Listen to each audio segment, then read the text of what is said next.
Hi, my name's Penny, and as usual, I'm here to talk about some bookish things. Specifically, today we're going to talk about the last 1,000 pages of contemporary books that I've read. This is a series I do where every time I read 1,000 pages of a particular genre, then I tell you what I thought about them, what I liked, what I didn't like, and whether I would recommend them. And this time, we're talking about contemporary books, which is weird because I don't read a lot of contemporary.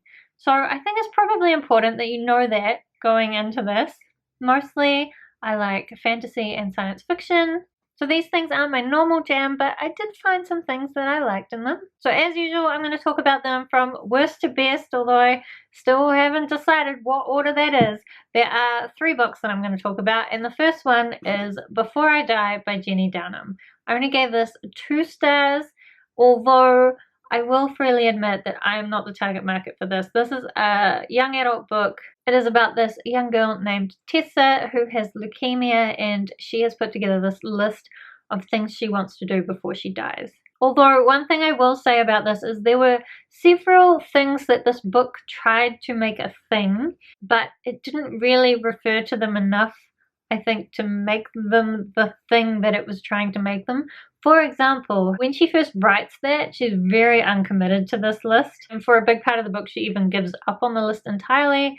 And even though she does work through that list, it wasn't really the focus that this book pretended it was going to be.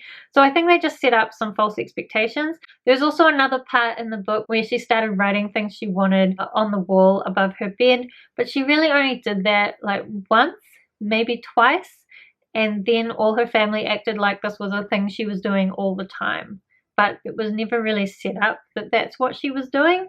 So, of course, this book was incredibly sad. It made me cry. Like, you know right from the start that she is going to die. And there's never really any doubt about that. And the story is written in first person and it goes right up until the point where she dies. So, it was very heart-wrenching. And I feel bad adding a but. But I didn't feel like any of the characters were particularly well developed. I also didn't think that the symptoms of leukemia were very well represented. That said, I don't have leukemia. I don't really know anyone who has suffered from leukemia, but a lot of the time she didn't really seem to be bothered by any symptoms, and considering how close she was to the end. Like, there was a point where she started getting very sick and then it was included in the story a lot, but before that I felt like her actual illness was not having much of an effect at all, which seems strange to me because from having a non-fatal chronic illness, I would have expected it to be having more of an effect on her. But maybe I'm wrong. I just would have liked to have gotten a bit more information about what it's like to be sick, not just this knowledge that you're going to die. And again, maybe that's because of my own personal experience with illness. That's something I was looking for, never anything that the book promised me. Also, a significant piece of this book is a romance, and you know, I don't really like romance. I especially don't really like 16-year-old romances that aren't really based on much.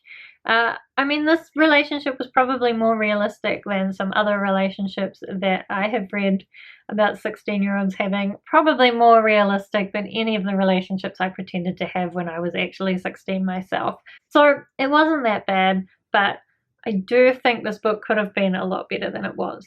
And I guess that's just what it came down to, is that I was a bit disappointed. I think that a 16-year-old who went into this would probably appreciate it a lot more. I know I did get given this by my sister, and she said when she was younger she read it a lot of times and it meant a lot more to her. So maybe this is a book that it would be worth giving to younger people if you think it might be useful for them to face their own mortality. But no, I've just checked my notes and I don't recommend that at all, because there were also some really weird phrases in here that were so fat-phobic. Like, there's one part where this nurse comes around to check on her and her father offers the nurse some muffins or cupcakes or something, and she says, she said yes even though she's already chubby enough, and did not appreciate that. And I do remember there were a few other statements about people being overweight that were just thrown out and never really addressed, and I really didn't appreciate that. So I take back anything I said about recommending this. Definitely only a 2-star. There were some good aspects to it. It's not a completely awful book, but it could have been better. It could have been a lot better. And I think if you're going to approach such a sensitive topic, you need to do better. Okay, so let's talk about the next 2 books.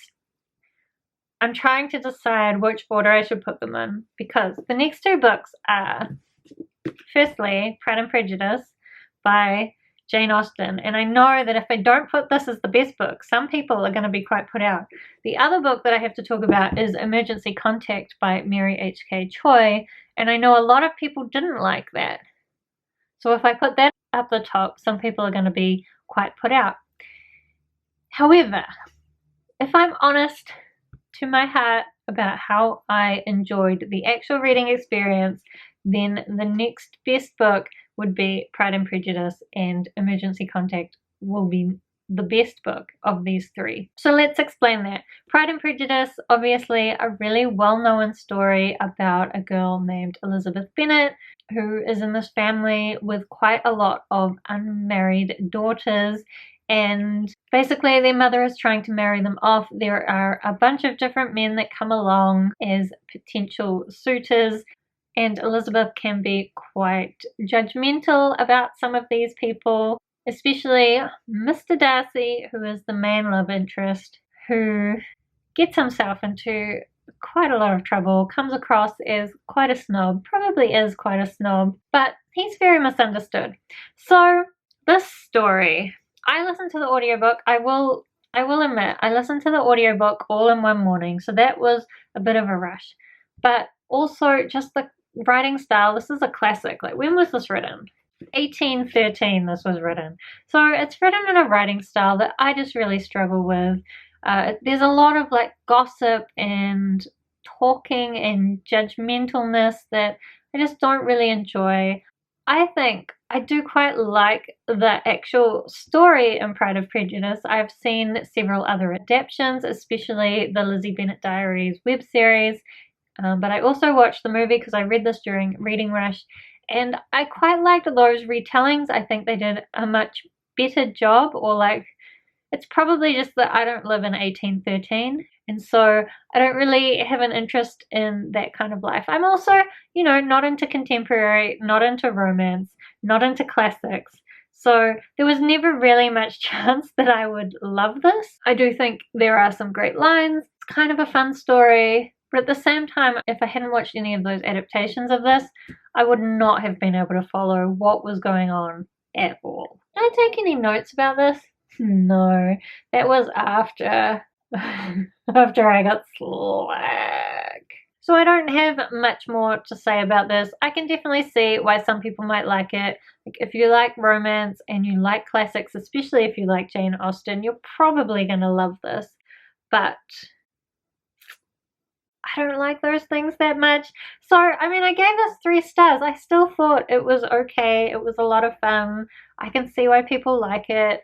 I like the Lizzie Bennet, Mr. Darcy kind of romance going on, and all the misunderstandings are quite well written. I thought all the different plot threads all fit together really well. I just really struggle with the writing style. So I think for me, and any future Jane Austen explorations will have to be done through adaptations, which is fine because I also watched the Emma Approved web series and quite liked that. So maybe at some point I'll try and read some more modern adaptations of Jane Austen stuff. Okay, so then lastly, let's talk about Emergency Contact by Mary H.K. Choi. In full transparency, the only reason I picked this book up is that the main character's name was Penny. My name's Penny.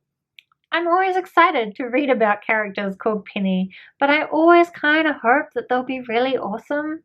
And the Penny in Emergency Contact is not really awesome. I do have some things in common with her. She's very introverted. She wants to be a writer, but she's also very judgmental of people who are different from her.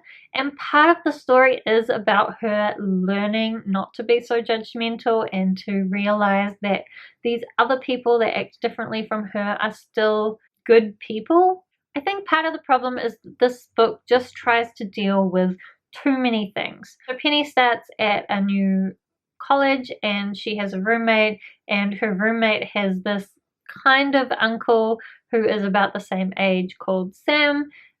They meet each other through the roommate but don't really connect until later when Penny runs across Sam when he's having some problems, and they decide to swap numbers so they can be each other's emergency contact. And from there, they start texting each other and building a relationship. So the story is also telling you about Sam's perspective of things, and I did like Sam a lot more than I liked Penny.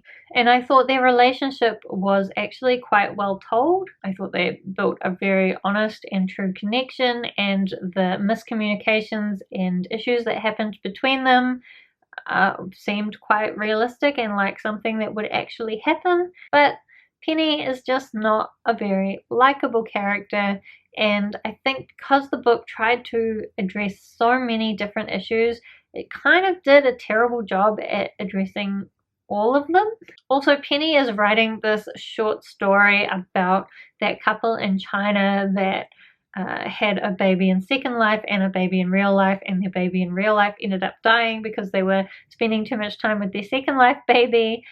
So Penny is writing this short story about that, and there were large chunks of that included. And although it was kind of part of the story of how Penny was learning different things, it really wasn't justified to have to read that much of the story. And I think that's just the problem. There was just big parts of the story that weren't really necessary and weren't really addressed properly. That's probably why a lot of people didn't like it. Now, I listened to the audiobook, which does mean it was quite low effort to get through it, and so I didn't mind it too much. Now, I did give this 3 stars. I found it enjoyable enough. I did like Sam and Penny as a couple. I thought that Penny, even though she is a very unlikable character, she did improve throughout the book and she learnt a lot of things. But I just don't think that the book really wrapped up most of the things that it tried to include, and Penny didn't really redeem herself enough throughout the book.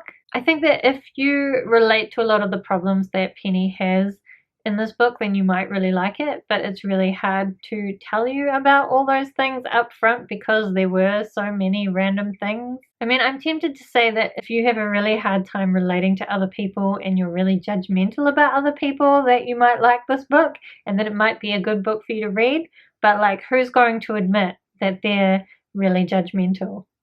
Maybe you will to yourself, and maybe you'll think about reading this book. But then again, as I said, I don't think Penny redeems herself enough. So maybe this book won't help you if that's what you like. As always, disclaimers, I don't really like romance or contemporary, so this was never going to be a 5-star book for me. But I was disappointed that Penny wasn't more awesome. So those are the last 1,000 pages of contemporary that I read. Do let me know if you've read any of these books. What did you think about them? Did you think the same as me or different? Or otherwise, are these books that you are interested in picking up? Otherwise, thank you so much for watching. I hope you're having a wonderful day, and I will see you next time.